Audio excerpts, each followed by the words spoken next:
Halo anak-anakku kelas 10. Selamat bertemu kembali dengan Miss Tiurma dalam pembelajaran bahasa Indonesia. Nah, materi kita kali ini adalah kebahasaan teks cerita rakyat dan juga cerpen.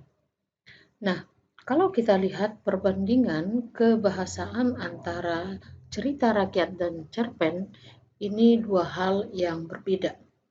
Yang pertama kita lihat, cerita rakyat itu menggunakan kalimat inversi, sementara cerpen menggunakan kalimat versi. Apa perbedaan antara kalimat inversi dengan kalimat versi? Kalimat inversi adalah kalimat yang predikat mendahului subjek, sementara kalimat versi adalah kalimat yang subjeknya mendahului predikat.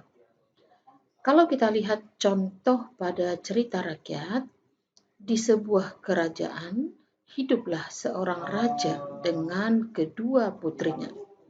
Nah, pola kalimat dari kalimat ini adalah di sebuah kerajaan, keterangan, hiduplah predikat, seorang raja subjek dengan kedua putrinya keterangan. Jadi kalimat ini polanya keterangan, predikat, subjek, keterangan. Nah, kalimat inilah yang disebut sebagai kalimat inversi karena predikatnya mendahului subjek. Sementara kalau kita lihat ciri kalimat di dalam cerpen menggunakan kalimat versi. Contohnya, aku tinggal di rumah yang mewah dan lingkungan keluarga yang bahagia. Pola kalimatnya aku subjek, tinggal predikat, di rumah yang mewah dan lingkungan keluarga yang bahagia itu adalah keterangan. Jadi pola kalimatnya adalah subjek, predikat, keterangan. Nah, karena subjeknya mendahului predikat, maka disebutlah dia kalimat versi.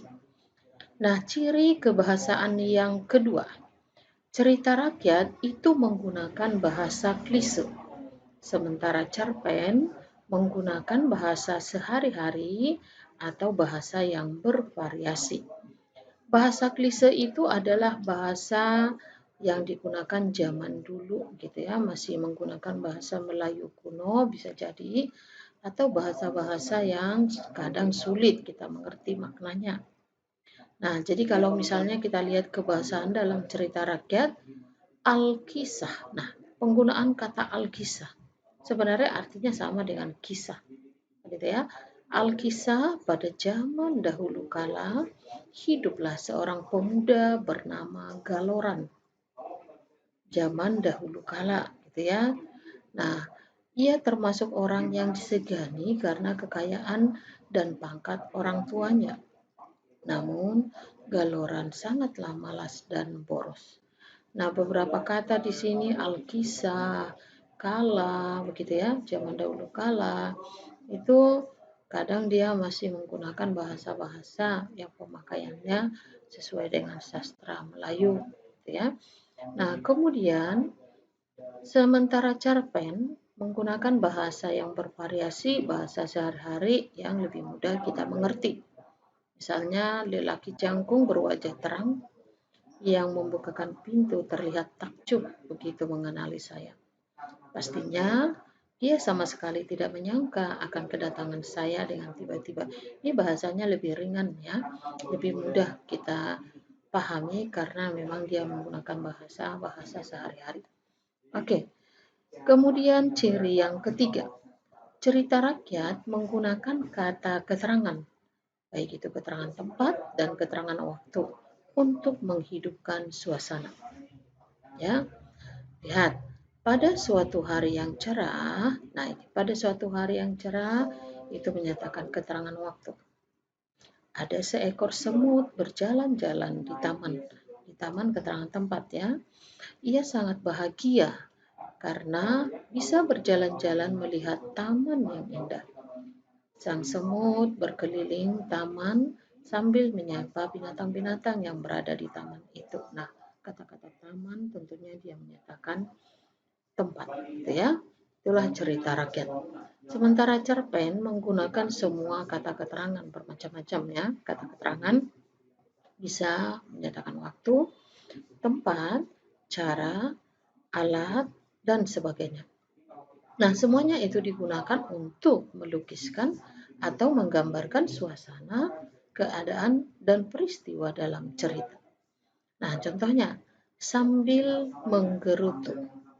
Tidak senang, oke, caranya ya. Sambil menggerutu tidak senang, saya mengambil alih obor dari tangannya. Oke, kami lalu berjalan sepanjang galengan besar di areal persawahan ya, beberapa puluh meter. Setelah melewati kebun dan kolam gurami di belakang rumahnya.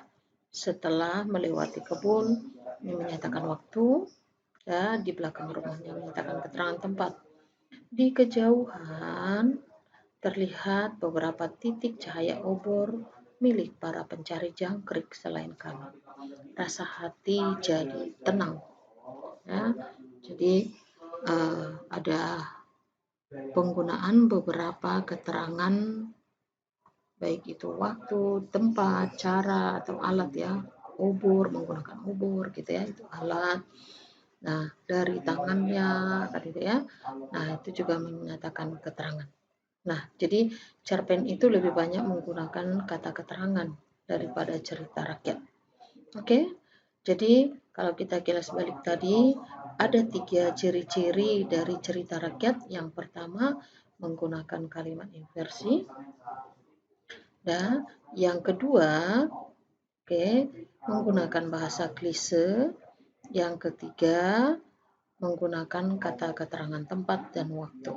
Sementara kalau cerpen, kebalikannya, menggunakan kalimat versi, menggunakan bahasa sehari-hari, dan yang ketiga menggunakan semua kata keterangan yang ada dalam bahasa Indonesia. Baik anak-anak, itulah dia ciri kebahasaan teks cerita rakyat dan perbandingannya dengan cerpen. Terima kasih, sampai bertemu di materi yang berikutnya.